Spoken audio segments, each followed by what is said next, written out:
स्वागत है आपका आपके अपने इस चैनल स्टडी विद टाइगर पर। तो जैसा कि आपको पता है कि आज का दिन संडे है और संडे का दिन जो होता है वह कंप्लीट रिलैक्स का दिन होता है, लेकिन स्टूडेंट के लिए कोई भी दिन रिलैक्स डे नहीं होता है। इसलिए संडे के दिन हम आपके लिए लेकर आए हैं अपने इस चैनल पर संडे स्पेशल। इस संडे स्पेशल में हम क्या करते हैं कि आपको छोटी छोटी जानकारियाँ आपके कंपटीशन से रिलेटेड प्रोवाइड कराते हैं। तो आइए आज इन्हीं क्रम में आज हम आपको छोटी जानकारी डीएनए के बारे में देते हैं कि डीएनए क्या होता है, कहाँ पाया जाता है, इसके कौन कौन से कार्य हैं, इसकी खोज किसने की थी और इसमें किस किस का योगदान रहा है तथा डीएनए से संबंधित कौन कौन से क्वेश्चन आपके एग्जाम के लिए इम्पोर्टेंट है। तो इसी क्रम में हम आज आपको बताएंगे कि डीएनए क्या होता है। तो सबसे पहले आप ये जान लें कि जो डीएनए होता है उसका जो फुल फॉर्म होता है वो होता है डीऑक्सी राइबोन्यूक्लिक एसिड, अर्थात डीएनए डीऑक्सी राइबोन्यूक्लिक एसिड अर्थात डीऑक्सी राइबोन्यूक्लिक अम्ल। तो ये हो गया आपका डीएनए का फुल फॉर्म। अब ये होता है कि डीएनए आपका कहाँ पाया जाता है। तो जो डीएनए आपका होता है वो हमेशा जीवित कोशिका में पाया जाता है। किसमें? जीवित कोशिका में, अर्थात लिविंग सेल्स में पाए जाते हैं। तो अब ये जानने की जरूरत है कि जीवित कोशिका में कहाँ कहाँ पाए जा सकते हैं। तो डीएनए जीवित कोशिका में आपके न्यूक्लियस में, नाभिक में पाए जा सकते हैं, हरित लवक में पाए जा सकते हैं और माइटोकॉन्ड्रिया में पाया जा सकते हैं। अर्थात डीएनए जो आपका है वो न्यूक्लियस, हरित लवक तथा माइटोकॉन्ड्रिया में कुछ मात्रा में पाए जाते हैं। अब ये होता है कि डीएनए तो पाए जाते हैं न्यूक्लियस में, हरित लवक में, माइटोकॉन्ड्रिया में। अब हम जानने की कोशिश करते हैं कि डीएनए के क्या कार्य हैं मनुष्य के शरीर में या जीवित कोशिका में। तो जो डीएनए का कार्य है जीवित कोशिका में कि यह जीवित कोशिका के विकास, प्रजनन और कामकाज से संबंधित निर्देशों का वहन करता है।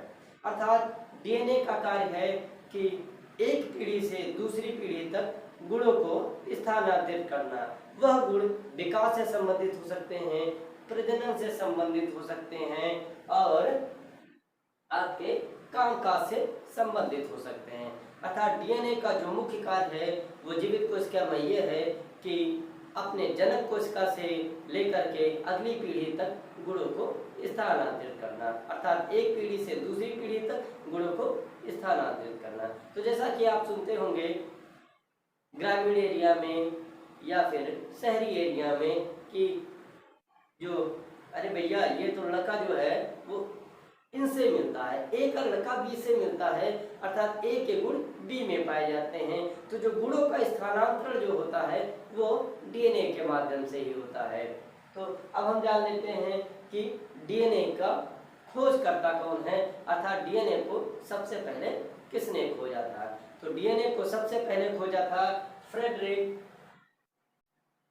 मिशन ने 1869 में। 1869 में फ्रेडरिक मिशन ने डीएनए की खोज की थी। लेकिन जैसा आपको पता है कि डीएनए की जो रचना है वो द्विकुंडलाकृति है, अर्थात ये एक दूसरे से एस आकार में जुड़े होते हैं। अर्थात डीएनए के डबल हेलिक्स मॉडल द्विकुंडलाकृति रचना के बारे में आपके जेम्स वाटसन तथा फ्रांसिस क्रिक ने जानकारी दी थी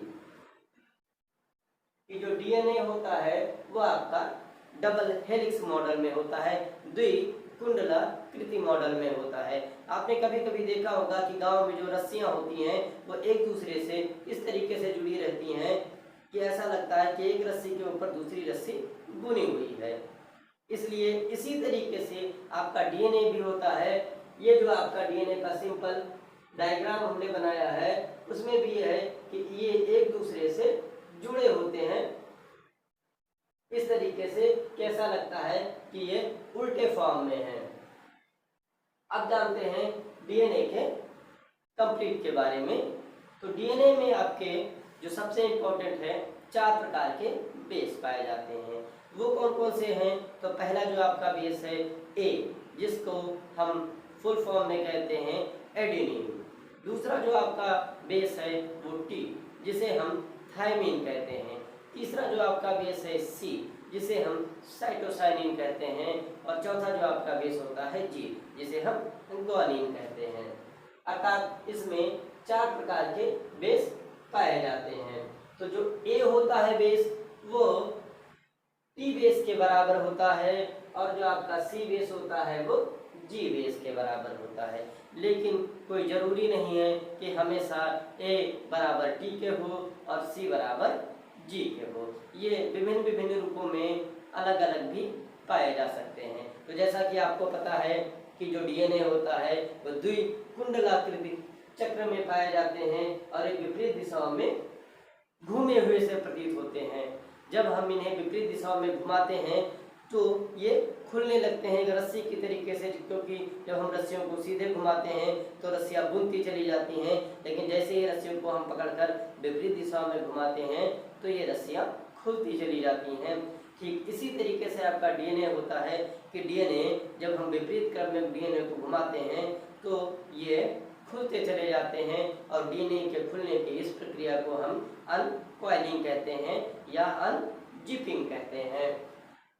अब हम आगे देखते हैं कि डीएनए के जो द्विकुंडलाकृति मॉडल होते हैं उन दोनों के बीच में बॉन्ड पाए जाते हैं, और वो जो बॉन्ड होता है हाइड्रोजन बॉन्ड होता है, क्योंकि जब कोई भी मॉडल एक दूसरे से आकर जुड़ता है तो जो जहाँ कनेक्ट होते हैं वहाँ बॉन्ड पाए जाते हैं और वो हाइड्रोजन बॉन्ड होते हैं। अर्थात ए और जी के बीच में जो हाइड्रोजन आपके बॉन्ड पाए जाते हैं और सी और टी के बीच में जो हाइड्रोजन बॉन्ड पाए गए, तो ए और टी के बीच में आपके 2 हाइड्रोजन बॉन्ड पाए जाते हैं, और सी और जी के बीच में जो पाए जाते हैं वो 3 हाइड्रोजन बॉन्ड पाए जाते हैं। अर्थात ए और जी के बीच में 2 हाइड्रोजन बॉन्ड और जी और सी के बीच में 3 हाइड्रोजन बॉन्ड पाए जाते हैं। अगला है कि इनके जो बेस होते हैं, अर्थात जो बेस आपस में जुड़े होते हैं, उनके बीच की जो दूरी होती है वो आपके 3.4 एंगस्ट्रॉन की होती है। अर्थात दोनों बेस जो एक दूसरे से जुड़े होते हैं, एक ये बेस और आपका एक ये बेस, इनके बीच की जो दूरी होती है वो 3.4 एंगस्ट्रॉन के बराबर होती है। तथा पूरे मोड़ की जो लंबाई होती है, अर्थात जो ये आपका पहला मोड़ है, इसकी जो लंबाई होती है वो 34 एंगस्ट्रॉन की होती है। अगला जो है कि डीएनए के अणु का व्यास कितना होता है, तो जो डीएनए के अणु का व्यास होगा वो आपका 20 एंगस्ट्रॉन होगा।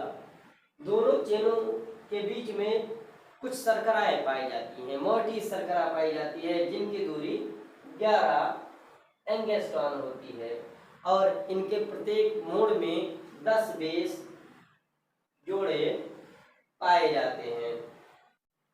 अगले क्रम में हम देखते हैं कि जो डीएनए का एक्सरे विश्लेषण किया गया, तो किन वैज्ञानिकों ने डीएनए का एक्सरे विश्लेषण किया और उन्हें नोबेल पुरस्कार भी मिला था।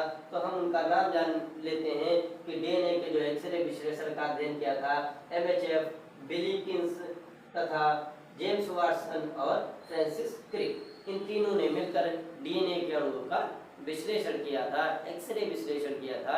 इसलिए 1962 में इन तीनों को संयुक्त रूप से चिकित्सा का नोबेल पुरस्कार मिला था। तो आइए अब हम डीएनए को एक बार रिवाइज करते हैं और क्वेश्चन फॉर्म में जानने की कोशिश करते हैं कि कौन कौन से क्वेश्चन आएंगे। तो जो पहला क्वेश्चन आएगा वो ये हो सकता है कि डीएनए का फुल फॉर्म क्या है। तो जब आपसे पूछा जाए डीएनए का फुल फॉर्म तो आप बताएंगे डी राइबो न्यूक्लिक एसिड। दूसरा पूछा जाएगा डीएनए कहाँ पाया जाता है, तो डीएनए हमेशा आपका जीवित कोशिका में पाया जाता है, और जीवित कोशिका में आपका न्यूक्लियस में पाया जाता है, हरित लौह में पाया जाता है और कुछ मात्रा में माइटोकॉन्ड्रिया में पाया जाता है।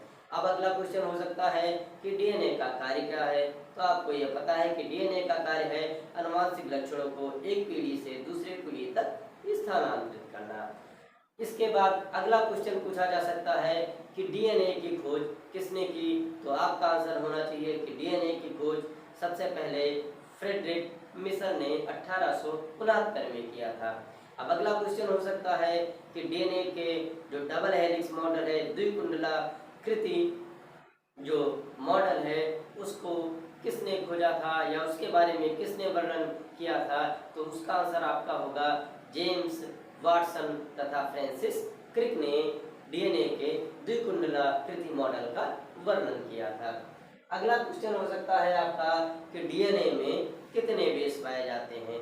तो डीएनए में आपके 4 बेस पाए जाते हैं। उन बेसों के नाम हैं एडेनिन, ग्वानिन, थायमिन और साइटोसाइनिन ए, जी, टी एंड सी, जिसमें ए बराबर जो होता है वो टी के होता है, अर्थात एडेनिन आपका थायमिन के बराबर होता है और साइटोसाइनिन जो होता है वो आपका ग्वानिन के बराबर होता है। ये दोनों चूंकि विपरीत चक्र में ये आपस में एक दूसरे से जुड़े होते हैं, इसलिए ए विपरीत चक्र में जहां आपस में जुड़ते हैं वहां आपके हाइड्रोजन बॉन्ड पाया जाता है।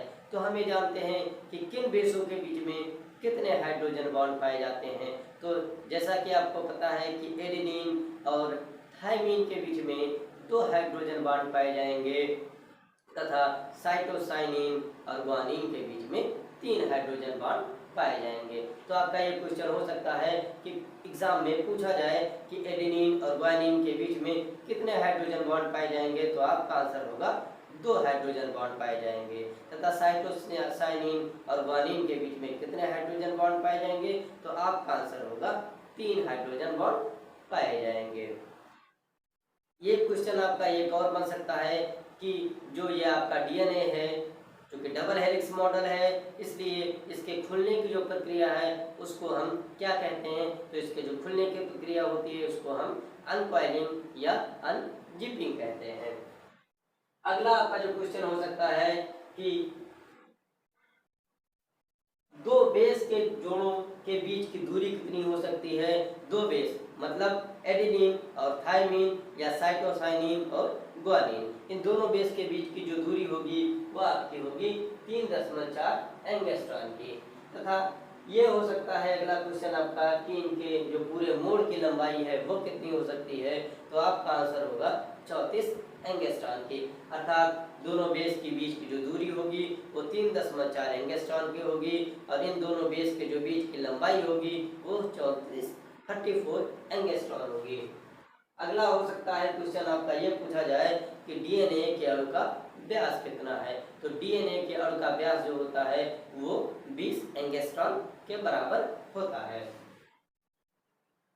अगला क्वेश्चन हो सकता है ये पूछा जाए कि इनके बीच में जो 2 शर्करा मोइटीज की जो डिस्टेंस होती है वो कितनी होती है। तो जो 2 शर्करा मोइटीज की जो डिस्टेंस होती है वो आपकी 11 एंगस्ट्रॉम की होती है। और अगला क्वेश्चन हो सकता है ये पाया जाए कि प्रत्येक मोड़ में कितने बेस जोड़े पाए जाते हैं। तो प्रत्येक मोड़ में 10 बेस जोड़े पाए जाते हैं। फिर एक लास्ट क्वेश्चन जो आपका बहुत ही इंपॉर्टेंट है कि डीएनए का एक्सरे विश्लेषण किसने किया। तो जैसा कि हम आपको बता चुके हैं कि डीएनए का एक्सरे विश्लेषण जो किया था वो एमएचएफ विल्किंसन तथा जेम्स वाटसन और फ्रांसिस क्रिक इन तीनों ने मिलकर किया था।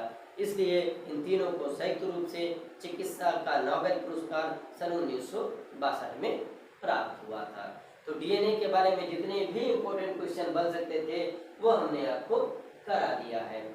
इससे ज़्यादा डीएनए के बारे में यूपीएससी हो, स्टेट पीसीएस हो, वनडे एग्जाम हो, कहीं भी इससे ज़्यादा क्वेश्चन डीएनए के बारे में नहीं पूछा जा सकता। सिंपल क्वेश्चन डीएनए के बारे में सिर्फ इतना ही आता है कि जो डबल हेलिक्स मॉडल है वो किसने दिया था। तो आपको पता ही है कि डबल हेलिक्स मॉडल के बारे में जो एक्सप्लेन किया था वो जेम्स वाटसन और फ्रांसिस क्रिक ने किया था। खोज किसने की थी? फ्रेडरिक मिशन ने की थी। ऐसे ही जितने भी इम्पोर्टेंट क्वेश्चन हैं वो हमने आपको बता दिए हैं। इससे ज़्यादा डीएनए के बारे में किसी भी एग्जाम में जो कि जनरल कॉम्पिटिशन्स होते हैं कतई इससे ज़्यादा नहीं पूछा जाएगा, इसलिए इसे बार बार पढ़ें। इसके बारे में एक छोटा सा नोट्स भी बना लें। तो जैसा कि आपको पता है संडे की स्पेशल क्लास में हम आपको छोटी छोटी जानकारियाँ लेकिन बहुत ही महत्वपूर्ण जानकारियाँ देते हैं। आज संडे का दिन था और आज मुख्य सेविका का पेपर भी था। मुख्य सेविका का पेपर जितने भी हमारी बहनें महिला अभ्यर्थी जितने भी थी पेपर देने आई थी उन सभी को हमारी शुभकामनाएं। और इस जो आपके मुख्य सेविका के पेपर में बहुत ही कम अभ्यर्थी शामिल हुए थे। इसके बारे में कल थोड़ी सी डिटेल और मिल जाए कि कितने महिला अभ्यर्थियों ने इसमें उपस्थिति दर्ज कराई थी, तो कल हम इसके एक्सपेक्टेड कट ऑफ के बारे में आपको जानकारी देंगे। तो आज की मेरी क्लास डीएनए की यही खत्म होती है। अब हम मिलते हैं आपसे नेक्स्ट अपने क्लास में, कल के क्लास में।